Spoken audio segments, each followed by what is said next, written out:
किसान साथियों, आपकी फसल की बूटिंग स्टेज यानी कि उसके तने के अंदर बालियां बनने से लेकर बालियां बाहर निकलने तक का समय।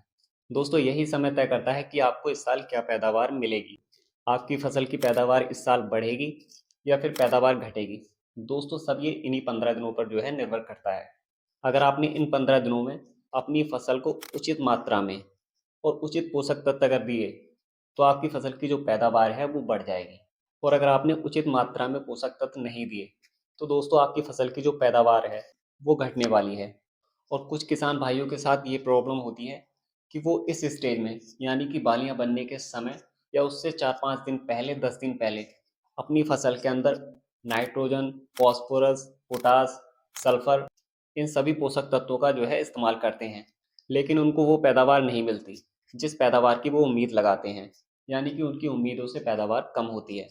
तो दोस्तों, आज के इस वीडियो में हम ये सब कुछ कवर करेंगे कि अगर आपने पोषक तत्व दिए हैं तो उसके बाद भी आपको जो अनुमानित पैदावार है वो क्यों नहीं मिली। और अगर आपने किसी पोषक तत्व का इस्तेमाल नहीं किया है तो आपको किन पोषक तत्व का और कितनी मात्रा में जो है इस्तेमाल करना है, तो वो सब कुछ हम इस वीडियो में कवर करेंगे। अब दोस्तों, बात करते हैं कि गेहूं की फसल को किन किन पोषक तत्वों की ज़रूरत होती है। तो दोस्तों, इसमें mainly nitrogen, potash, phosphorus, zinc, sulphur, ये मेन पोषक तत्व हो जाते हैं। और इसके अलावा गेहूं की फसल को कुछ सहायक पोषक तत्वों की ज़रूरत होती है जो कि दाने को मजबूत और भरपूर बनाने के लिए, बालियों के सही विकास के लिए, पौधे के अंदर रोग प्रतिरोधक क्षमता बढ़ाने के लिए, पौधों की जो पत्तियां हैं उनके कलर को हरा रखने के लिए। दोस्तों, इन सभी कामों में ये जो सहायक पोषक तत्व होते हैं जिनको हम सूक्ष्म पोषक तत्व भी कहते हैं, दोस्तों ये सब इस काम में आते हैं।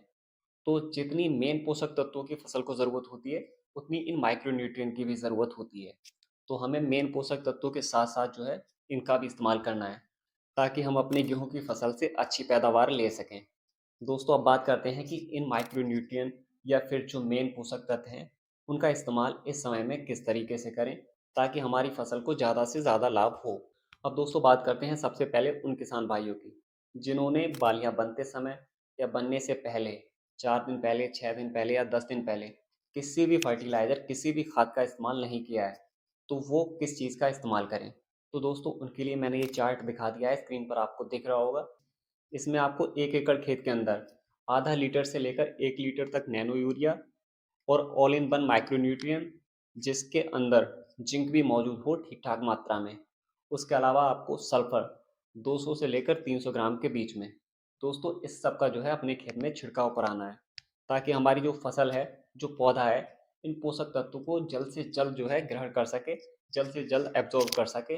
अब दोस्तों, बात करते हैं उन किसान भाइयों की जिन्होंने बालियां बनते समय या उससे 4-6 दिन पहले पोषक तत्वों की पूर्ति करने के लिए नाइट्रोजन, फॉस्फोरस, पोटास, सल्फर, इन सब का या फिर इनमें से कुछ चीज़ों का इस्तेमाल किया है।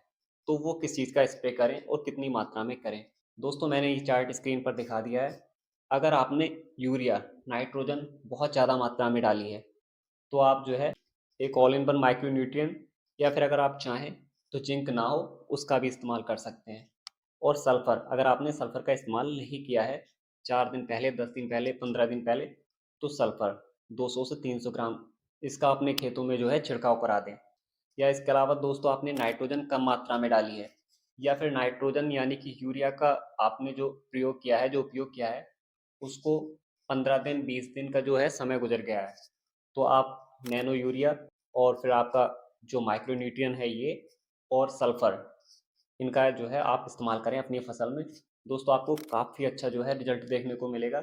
यहाँ पर दोस्तों मैं आपको एक चीज़ और बता दूँ, अगर ये स्प्रे आप जो है गेहूँ की फसल में बालियाँ बनते समय या उससे 5 दिन, 10 दिन पहले करते हैं, तो बालियाँ जब निकलने वाली हों या फिर 40-50% तक बालियाँ निकल गई हों, तो उस समय में आप एक चीज़ का ध्यान ज़रूर रखें कि अगर आपकी फसल में पोषक तत्वों की कमी है, आपको लग रहा है कि हमारे पौधे की जो पत्तियाँ हैं वो पीली हो रही हैं या फिर बालियों का विकास ठीक से नहीं हुआ है, तो आप जो है जिंक या फिर ऑल इन वन माइक्रोन्यूट्रिएंट जिसके अंदर जिंक मौजूद हो और नैनो यूरिया, इन सब का मिलाकर इनकी डोज को थोड़ा कम करके एक बार स्प्रे और कर दें ताकि जो पोषक तत्वों की कमी रह गई थी वो अब पूरी हो जाए और आपको एक अच्छी पैदावार मिल सके।